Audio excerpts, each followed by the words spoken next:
Guys, we got a quick review for you today. We had a recommendation for an old standby in the 417, Cedars South on South Campbell. Yes. A lot of people love it. And you know, with prices of everything rising, you know, the Fed's raising the rates. We're looking for cheaper eats that are still quality.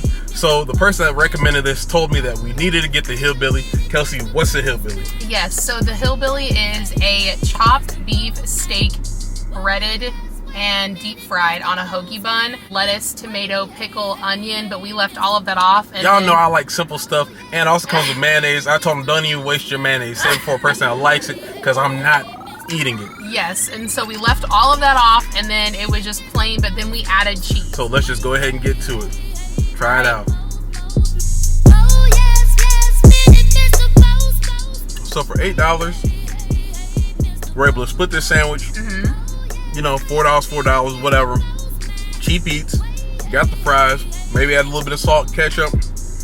I mean, it's pretty good. Yeah. Yeah, I like it. It's good. I mean, for $8.64 with tax, we both got to split the sandwich and get some fries.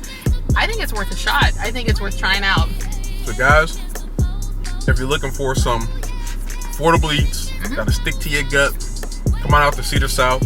They have a lot of other menu items. This is just what was recommended to us.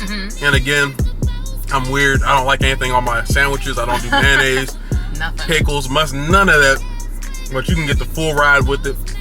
Come on out and tell them Jeff Bates from 417 Good Eating sent you. We're out.